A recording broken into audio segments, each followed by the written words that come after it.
Bienvenue dans ce nouveau 3 questions sur le Golden Hello et le Golden Parachute. Mais avant de répondre à vos questions, je vais vous dévoiler ce qui se cache derrière ces expressions anglaises. La prime Golden Hello est aussi appelée prime d'arrivée ou bonus de bienvenue. On sait aujourd'hui que les employeurs rencontrent des difficultés pour recruter.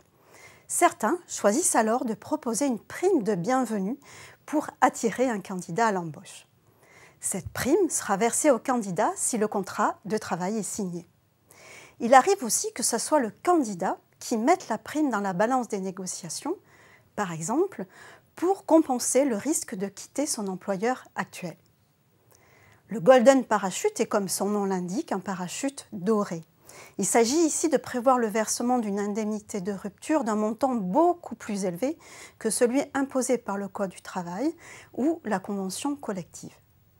Ces 2 primes, l'une versée à l'embauche et l'autre en cas de rupture du contrat de travail, permettent à l'employeur d'attirer les talents et en particulier les cadres supérieurs ou les cadres dirigeants. Elles sont toutes les 2 à inscrire dans le contrat de travail.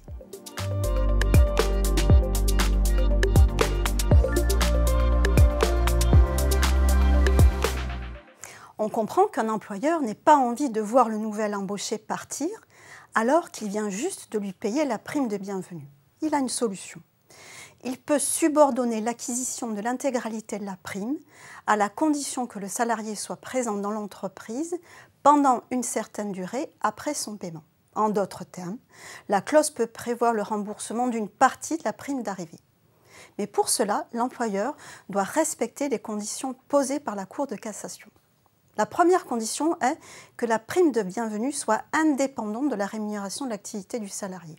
Autrement dit, la prime vient s'ajouter au salaire. Elle ne rémunère pas le travail, elle récompense la fidélité du salarié. La deuxième condition est que l'atteinte portée à la liberté de travailler du salarié soit justifiée par la nature de la tâche à accomplir. À mon avis, cela signifie que la clause ne peut être prévue que dans le contrat de travail de certains salariés, par exemple, ceux dont la compétence est très recherchée.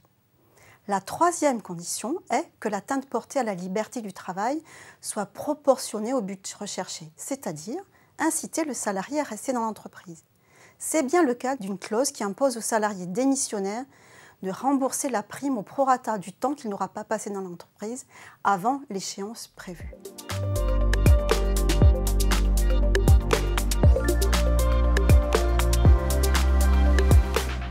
L'employeur peut d'abord tenter de renégocier la clause avec le cadre concerné. Il lui faudra son accord pour modifier le montant de l'indemnité de rupture. Si c'est bien le cas, il faut alors signer un avenant à son contrat de travail. En cas de refus du salarié ou si l'employeur ne souhaite pas prendre cette voie, il peut toujours saisir le juge. Le juge peut en effet réduire le montant de l'indemnité s'il le considère comme excessif.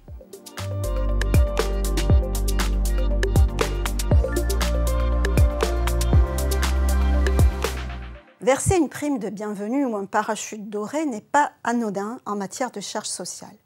La prime de bienvenue est soumise aux charges sociales. Quant à l'indemnité contractuelle de rupture, elle relève d'un régime social spécifique quand elle dépasse 10 fois le montant annuel du plafond de la sécurité sociale. Je vous invite donc à être très vigilant. Pour aller plus loin, je vous invite à lire notre revue RF Social et à vous reporter à vos dictionnaires social et paye. À bientôt.